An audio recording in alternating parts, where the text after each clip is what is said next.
이 시간 서로 옆 사람들과 함께 평화의 인사를 나누겠습니다. 주님의 평화가 함께 하시길 기원합니다.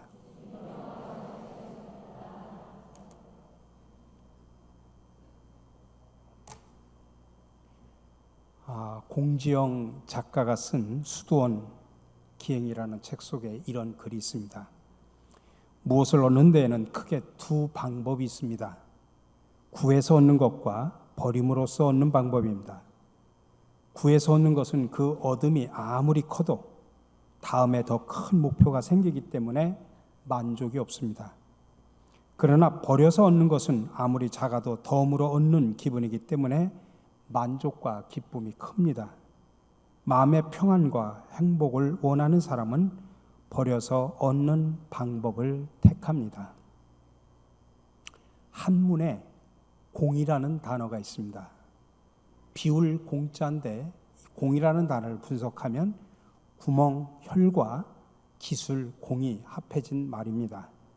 다시 말하면 구멍을 허는 기술이라는 뜻입니다. 더 정확한 의미는 안에 있는 것을 확 뽑아내는 기술입니다. 그래서 이 말은 소극적인 의미로는 그냥 비울 공자라고 표현하는데 적극적인 의미로 해석을 하면 비우게 할 공이다, 이렇게 말할 수 있습니다. 여러분들도 공부를 해오셨고 또 하시는 분들도 계신데 왜 공부를 한다고 생각하십니까? 현대 문명의 특징 중 하나가 자기 중심, 욕심입니다. 근데 자기를 비우기 위해서 배우는 것입니다. 그래서 자기 분야에서 많이 배운 사람이 아니라 많이 비운 사람을 우리는 유식한 사람이라고 표현합니다. 다시 말하면 비움의 더듬이가 많은 사람들입니다. 이런 사람들은 다른 사람들의 아픔과 고통, 눈물과 한숨을 잘 압니다. 그래서 이런 사람들이 한 공동체의 리더가 되어야 합니다. 반대로 남에 대해 관심이 없고 비우지 않는 사람들을 가리켜서 우리는 욕심쟁이 또는 무식한 사람이다, 그렇게 표현을 하는 것입니다. 그런데 자기를 비우는 것에는 용기가 필요합니다. 그래서 동서양의 철인들과 성인들은 자신이 알게 모르게 습득한 편견과 오만을 애를 써서 끄집어내고 그것을 비우라고 주문을 합니다. 그 비움을 헬라어로 케노시스라고 표현을 합니다. 이 비움은 기독교 영성의 출발입니다. 비움의 영성은 우리가 믿는 예수님이 이 땅에서 사셨던 삶의 방식이었고 내용이었습니다. 예수님은 자신을 비워서 철저하게 가난한 자의 모습으로 우리에게 오셨습니다. 예수님께서 가난하게 자신을 비우지 않았다면 참 인간이 될 수가 없었습니다. 그래서 빌립보서 오늘 본문에서 바울은 그 예수님을 이렇게 표현합니다. 그리스도 예수는 하나님의 모습을 지니셨으나 하나님과 동등함을 당연하게 생각하지 아니하시고 오히려 자기를 비워 종의 모습을 취하시고 사람과 같이 되셨습니다. 이 본문을 신학적으로 우리가 케노시스 그리스도론이라고 표현합니다. 자기를 비우신 예수 그리스도의 모습이라는 이야기입니다. 기독교는 이렇게 철저하게 자신을 비우신 그 예수님을 믿는 믿음에서 출발을 합니다. 그래서 바울은 이어서 고린도 후서 8장 9절에서 고린도 교인들에게 이렇게 말합니다. 우리 주 예수 그리스도의 은혜를 너희가 알거니와 부요하신 이로써 너희를 위하여 가난하게 되심은 그의 가난함으로 말미암아 너희를 부유하게 하려 하심이라. 원래 부유하신 주님께서 가난하게 되신 것은 저와 여러분들을 부유하게 하기 위해서라는 이야기입니다. 여기서 그 예수님이, 부유하신 예수님이 가난하셨다라고 하는 말은, 가난하게 되셨다라는 말은 다른 말로 표현하면 오늘 빌립보서 본문하고 연결시키면 자신을 비우셨다라는 뜻입니다. 이렇게 기독교는 비움, 케노시스에서 시작이 되었습니다. 그러면 비운다라고 하는 의미의 구체적인 뜻은 무엇일까요? 그래서 한마디로 자신을 죽이는 겁니다. 바울은 고린도전서에서 말합니다. 형제들아, 내가 그리스도 예수 우리 주 안에서 가진 바 너희에 대한 나의 자랑을 두고 단언하노니 나는 날마다 죽노라. 기독교 신앙의 진수는 한마디로 나 자신을 죽이는 겁니다.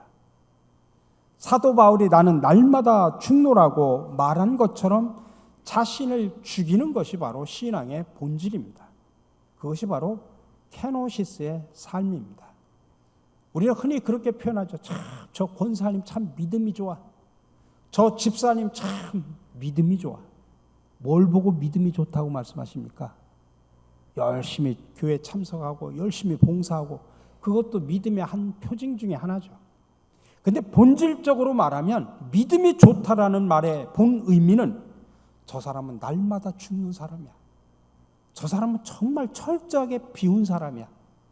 죽으면 죽을수록, 비우면 비울수록, 빈 그릇이 크면 클수록 그 사람은 믿음이 좋은 사람입니다. 근데 여러분, 안타깝게도 우리는 비우지를 못했습니다. 아니, 오늘날 기독교는 더 이상 자신의 기득권을 내놓으려고 하질 않습니다. 그래서 아이러니컬하게도 교회는 사람들로 꽉 차 있지만 그 마음속에는 오히려 예수가 텅 비어 있습니다.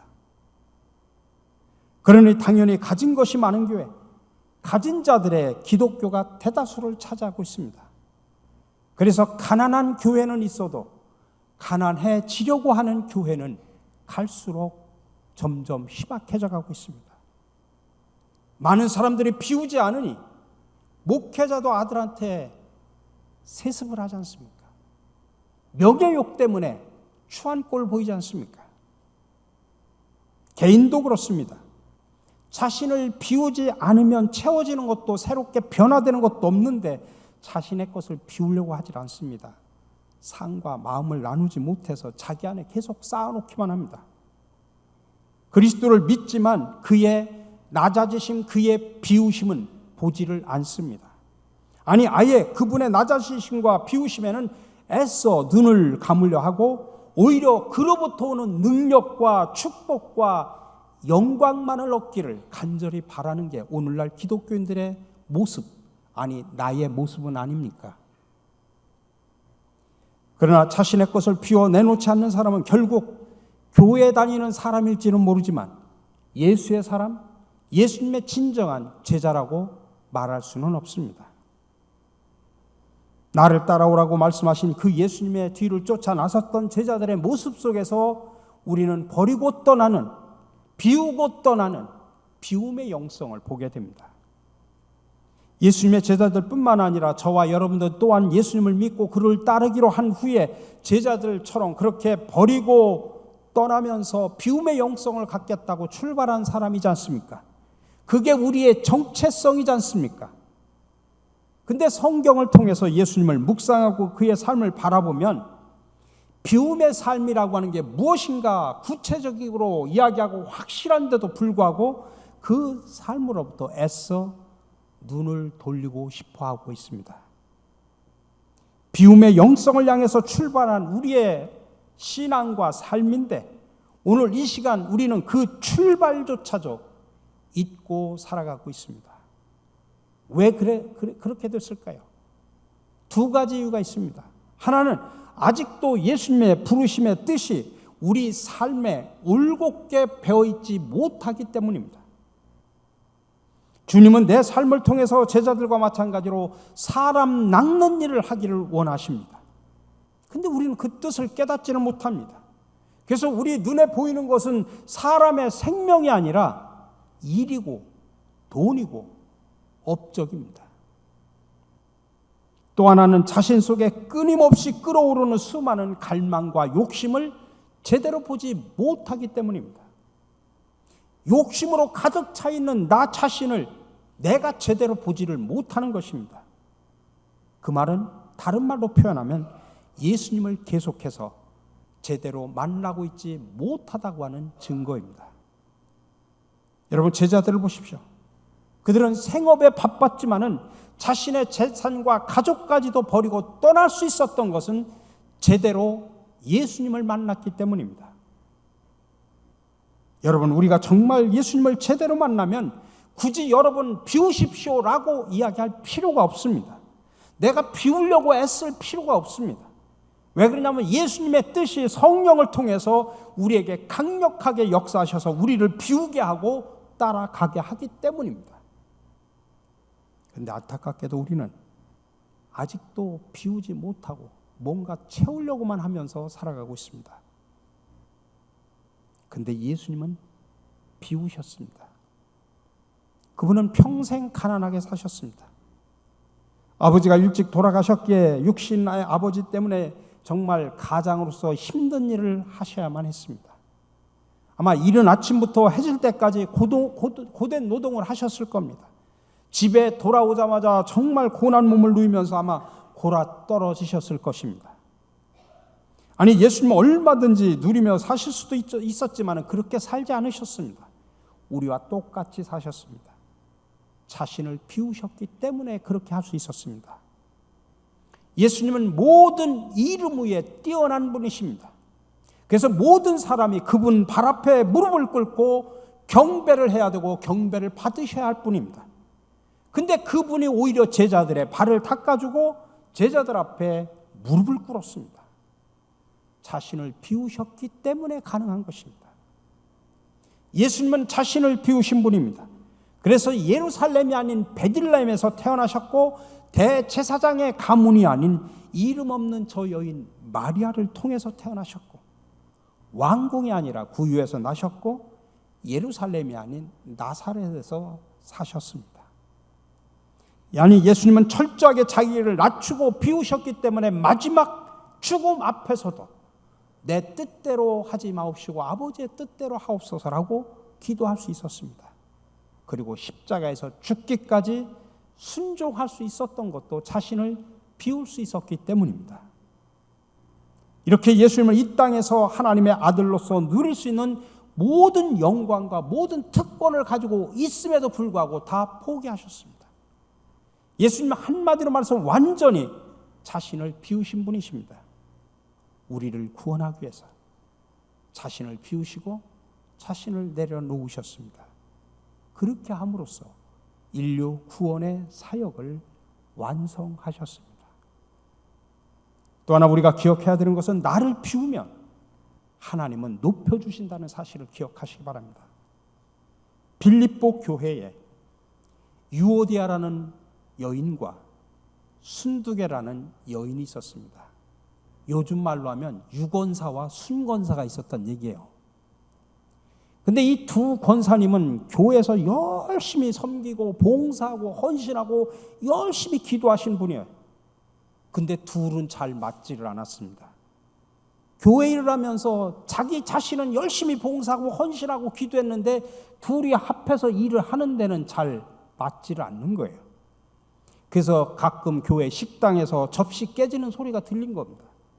그럴 때마다 교회 분위기가 싸하고 이상한 겁니다. 근데 이 두 사람의 소식이 저 로마에 있는 바울에게까지 들어갔습니다. 그래서 바울은 빌립보 교인들에게 편지를 쓰면서 그 두 사람의 이름을 직접 거명하면서 서로 한 마음을 품고 다투지 말고 화합해서 교회를 잘 섬기라고 권면을 합니다. 그리고 이어서 계속 권면하기를 빌립보서 2장 2절에 3절에 보니까 마음을 같이하여 같은 사랑을 가지고 뜻을 합하며 한 마음을 품어 아무 일에든지 다툼이나 허용으로 하지 말고 오직 겸손한 마음으로 각각 자기보다 남을 낮게 여기라고 권면합니다. 그러면서 그들에게 무슨 이야기를 하냐면 계속 이어서 말하기를 너희 안에 이 마음을 품어라. 곧 그리스도 예수의 마음이라. 너희들이 예수의 마음을 품으면 그렇게 다툴 필요가 없을 것이다. 그러니 제발 예수의 마음을 좀 품고 섬기고 봉사하라. 그럼 예수의 마음이 어떤 마음이냐 하면서 계속 설명을 합니다. 6절 8절에서 그는 근본 하나님과 똑같으신 분이시다. 근데 자기를 철저하게 비워서 종의 형체를 가지고 자기를 낮추셨다라고 표현하고 있습니다. 그러니 오늘 본문 속에서 6절 8절 말씀은 교리적으로 신학적으로 예수님이 어떤 분인지를 설명하려고 하는 게 아니었습니다. 실제로 이 두 권사 교회 안에 다투는 이 두 권사에게 싸우지 말 것을 권면하면서 오늘 이 이야기를 풀어낸 겁니다. 그러면서 바울은 계속해서 말합니다. 이러므로 하나님의 그를 지극히 높여 모든 이름 위에 뛰어난 이름을 주사 모든 무릎을 예수의 이름에 꿇게 하셨다. 예수님은 스스로 자기를 비워가지고 낮췄지만은 하나님께서 그렇게 하시니 결국 그를 높여주셨다는 이야기입니다. 그래서 부활 승천에서 영광의 보좌에 앉게 하셨다는 이야기입니다. 여러분, 이 본문을 정확하게 아셔야 됩니다. 본문의 흐름이 그렇다는 이야기입니다. 여러분, 우리가 지금도 많은 교회들이 분란이 있습니다. 교회 안에서 다툼도 있고 싸움도 있습니다. 여러 가지 이유가 있습니다. 제가 가끔 교회에서 문제 있을 때 어느 분이 와서 막 이야기를 해요. 또 상대방이 와서 다 이야기해요. 들어보니까 둘 다 맞는 얘기예요. 이 사람 얘기 들어도 맞는 얘기고 이 사람 들어도 맞는 얘기예요. 자기가 잘한 얘기만 하지 잘못한 얘기는 저한테 절대로 안 합니다. 나는 이렇게 잘했는데 저 사람이 잘못해서 화가 난다는 이야기예요. 근데 여러분, 어떤 싸움이든지 어떤 다툼이든지 여러 가지 이유 있지만 그 밑바닥은 간단합니다. 서로 높아지고 서로 인정받으려고 하기 때문에 다투는 겁니다. 여러분, 그렇다고 해서 여러분들이 높아지는 것이냐? 그렇지 않습니다. 낮추시면, 낮아지면 하나님이 높여주신다는 사실을 기억하시기 바랍니다. 그러므로 교회 일을 할 때는 오늘 2장 3절에 나온 것처럼 아무 일에든지 다툼이나 허용으로 하지 말고 오직 겸손한 마음으로 각각 자기보다 남을 낮게 여기라, 이 소리예요. 여기가 낮게와 지읒받침의 낮게는 받침 한 획의 차이지만은 의미는 하늘과 땅 차이입니다. 자신을 비운 사람은 다른 사람을 나보다 낮게 여깁니다. 근데 그런 사람은 하나님이 높여주십니다. 근데 자신을 비우지 못한 사람은 다른 사람을 나보다 낮게 봅니다. 그러면 하나님은 그 사람을 낮춰버리십니다. 기억하시기 바랍니다. 우리가 교회일 뿐만 아니라 가정이든지 직장이든지 어떤 이웃과의 삶 속에서도 비우시고 여러분들이 겸손하게 일을 하시면 또 섬기시면 하나님이 높여주심을 기억하시기 바랍니다. 마지막으로 하나님은 비운 사람을 쓰십니다. 구약에 나오는 야곱은 우리가 너무나 잘 알고 있는 야곱은 태에서부터 형 에서가 먼저 나가지 못하도록 그냥 붙들고 늘어져서 나온 사람입니다.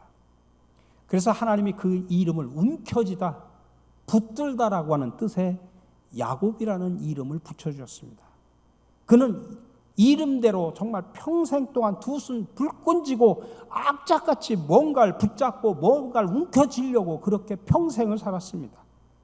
그러면서 그가 노년에 바로왕 앞에서 뭐라고 자기를 표현합니까? 험악한 인생을 살았다라고 표현합니다. 근데 그가 노년의 마지막 형 에서를 찾아가면서 가다가 야복강을 만났는데 야복강을 건너지 못하고 그 앞에서 밤을 지새웁니다. 야복강을 건너서 에서를 만나는 게 두렵기 때문입니다. 근데 그는 야복 강변에서 하나님의 사자와 씨름을 합니다. 천사가 그의 환도뼈를 부러뜨려서 야복강을 건너게 하십니다. 사실 야복강은 아주 짧은 강입니다. 산 위에서 발원해서 내려오다가 요단강을 만나서 요단강에 물을 다 내줍니다. 지도에 보면 가운데 있는 게 요단강인데 그 북쪽 위쪽에 조그만 야복강이 있습니다. 그리고 야복강은 거기서 끝나버립니다. 그래서 쏟아내다, 비우다라는 뜻을 가진 게 야복이라는 뜻입니다. 그래서 그 강 이름이 야복입니다. 비움의 강 앞에 모든 것을 움켜쥐고만 살아온 지금 야곱이 서 있다, 이 말씀이에요. 지금 야곱, 야복 이렇게 표현하지만 히브리어 원 발음으로는 야곱은 야코브, 야복은 야보크입니다. 걔 지금 둘이 서 있는 겁니다. 이름은 비슷하지만 의미는 정반대입니다. 움켜진 자가 비움의 강 앞에 서 있는 겁니다. 그리고 나중에 움켜진 자가 그 야복강을 건넜다는 이야기는 비운 자가 되었다는 이야기입니다.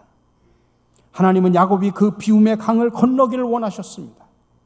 그러나 실제 지금까지 움켜쥐고만 살아왔던 야곱에게는 홍해바다를 건너는 것보다 더 힘든 일이 바로 그 조그만 야복강을 건너는 것이었습니다. 그래서 두려워서 밤을 새죠. 근데 마침내 그는 야복강, 그 비움의 강을 건너가게 됩니다.